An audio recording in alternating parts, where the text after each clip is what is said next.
Hi everybody, it's Rob Jolliffe, and we're here for another expert series. This time we're going to talk about selecting your phase one for your project. Let's get into it.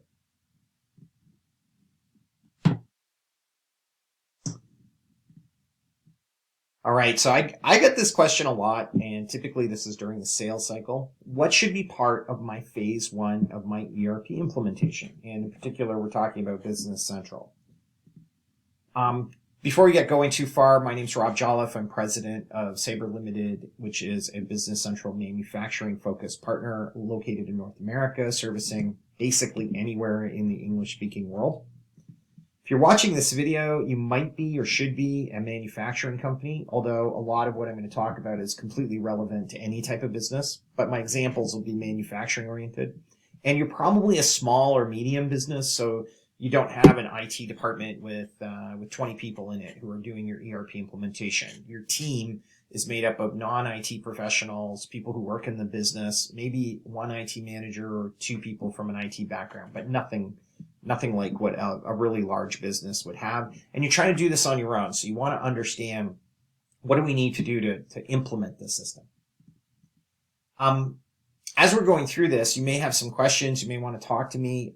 Absolutely no problem. I have my calendar in the video description. You can go in. You can just click on it, book a meeting with me, put in a little bit of a note as to what you want to talk about, and then I can be prepared to have a conversation with you about that and just go over what your options are or answer any questions about this or any other videos that I've written. So let's jump into Business Central manufacturing projects and what should be in phase one. So I get this a lot, and whatever you do now should be in your phase one. So if you are doing your accounting, if you have an accounting system, if you're managing inventory, if you're running production orders, that should be in your phase one. Nothing that you don't do now should be in your phase one. And so thanks for watching my video. Actually, no, I'm just kidding. But seriously, let's get into it in a little bit more detail. So there are some minimums that you really have to do Business Central. And I get some companies that come to me and they want to do parts of these, but not all of them. And in our opinion, you cannot do just part of them. You have to do them all. So first one you have to do is you have to do your accounting in Business Central. Business Central is not an MRP. An MRP is a software package that you add on to an existing package, an existing accounting system. Maybe it's QuickBooks or Sage or something like that, and it does your manufacturing processes. Business Central is not that. It is primarily an accounting system integrated with an MRP. So anything you're doing in the MRP system impacts accounting, and if you don't put accounting in with it, you are wasting, in my opinion, you're wasting your money. It is going to make your lives miserable. You have to implement the accounting system. You could put the inventory control in if you're a manufacturing company. The whole point of getting it is probably to get out of spreadsheets and inventory management nightmare that you have today. So inventory control, whether it's full MRP and MPS or it's just sort of a very basic inventory control system, we can still probably really improve way ahead of what the spreadsheets can do for you. Your purchasing and your sales need to be in it.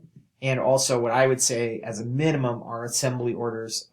So if you don't want to do full-on manufacturing to get started, you still need assembly orders so you have bills of material and you can back flush material. You can remove it from inventory as it goes. Because that, again, for that inventory control, I need to know both what you've bought, what you've sold, and what you've made.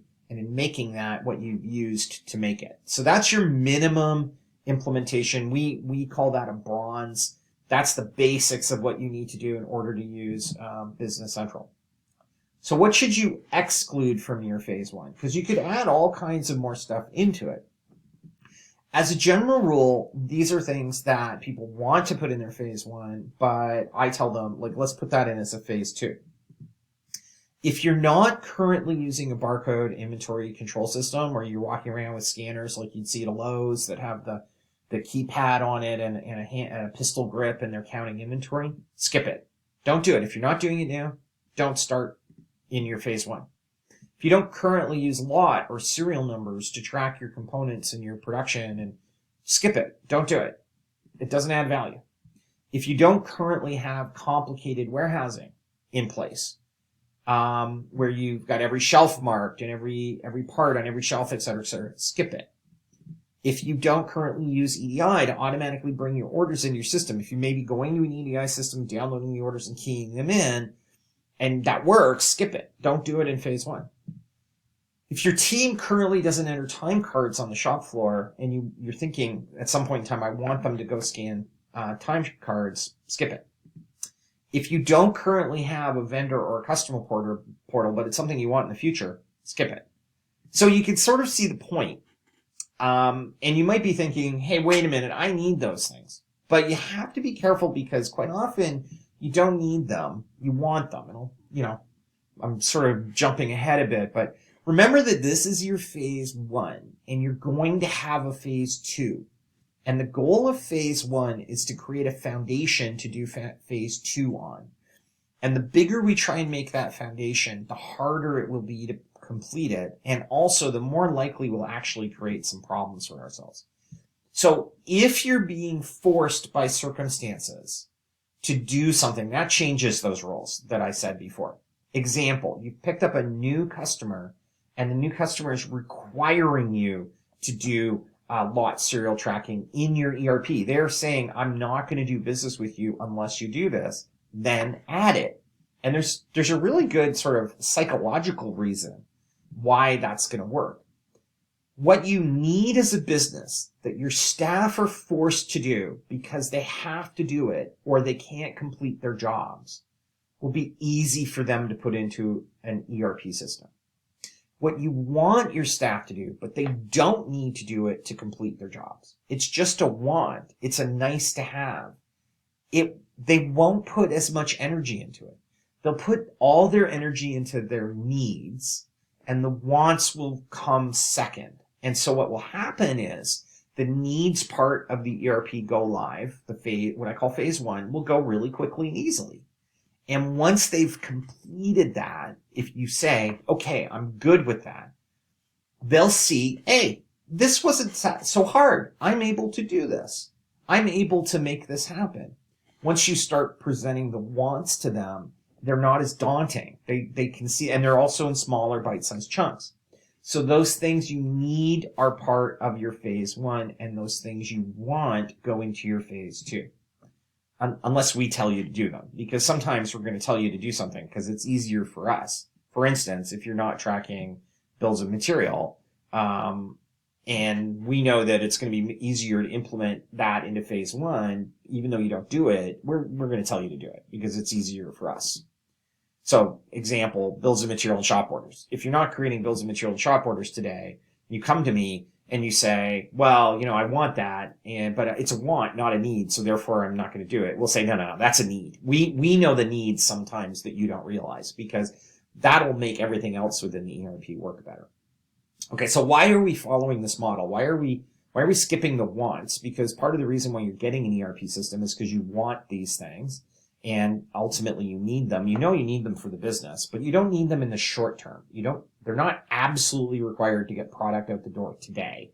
So if you pick too large a phase one, then it's going to result in staff burnout. And once you get staff burnout, anything that wasn't quite right, anything that was missing, anything that didn't work quite correctly, it's just going to end up being that way forever. And I walk into a lot of companies who bought the ERP, did way too big of a phase one, and everybody's burned out. And actually, in some cases, the best way to do it, to get them out of that mindset, is to start completely over from scratch and throw the ERP out, which is a really painful thing to do. The want features exponentially impact the time to go live. What do I mean by that? If you have 5 features in your ERP, and you think of it in an exponential term, you square it, you get a 25 level complexity. And by features, accounting is a feature. There might be sub-features in accounting that make accounting, instead of a 1, it's a 1.2 or 1.3, but generally, you get my point. Accounting is a 1, sales is a 1, purchasing is a 1, manufacturing is a 1, EDI is a 1, barcoding is a 1, etc. So you go from a 4 or 5, you square that, it's a 25 complexity. You add something, it becomes a 6, a 36 complexity. Add something else, it becomes a 7, a 29 or 49 complexity. So a 7 is twice as hard. 7 features is twice as hard to implement as 5. And I stick by that. I've always found that. I think that is 100% true. Now, I'm going to use a term that engineers and people in manufacturing will understand, which is interferences. So when I'm building a machine or there's something that I'm installing, there's sometimes an interference. There's two pieces that are going to hit each other. And I have to kind of build it out to a certain degree before I can try things to see if there's interferences. This happens with software. It's not quite the same concept, but it essentially means that we put something in place that we thought was going to work one way, and then later when we applied it in reality, it didn't work the way we wanted it to. And so the more features you put in phase one, the more chance of this happening. And by the end of phase one, once we've actually finished your go live, which takes about 90 days, we've actually changed things a bit. And we've often found that there were ideas we had when we went live that didn't quite work, and we've adjusted them. Now doing a phase two is safer because there's less chance of that. Last thing is that, or another point is that a phase two can start a lot sooner if you have a simple phase one. If you take out all the wants, you get your phase one up and running very quickly, so your phase two can begin right away. And ultimately, if you do that, the whole project duration will be the same. So if you had allocated a year and a half to do this really complicated large project, but you simplify it down, and in 9 months you get your phase one done, it won't take another 9 months maybe to finish those phase twos. They'll actually go faster because once the foundation is in place, you're going to recognize better what you should be doing in those phase twos. You're going to see how that foundation has maybe addressed a bunch of problems you thought were really serious and needed to be fixed in phase two, and actually think, you know what? This is working much better than I expected. Maybe I don't need that thing from phase two that Rob kept telling me that I shouldn't do. So ultimately, these are all of my points for understanding what you should and should not include in phase one. My personal thought is this is what's going to make your project successful. If you enjoyed this video, please subscribe and follow our channel, and obviously invite anybody else that might be interested in this. We love to have more people following the channel. You can click the bell icon to ring it so that you'll be informed of new videos as they're released. And finally, if you'd like to reach out and contact us, of course, there's my link in the description to my calendar, but there's also our website, www.sabrelimited.com. You can email me at sales@sabrelimited.com, and you can find me on LinkedIn as Rob Jolliffe. Thanks so much for watching this video, and I look forward to seeing you soon.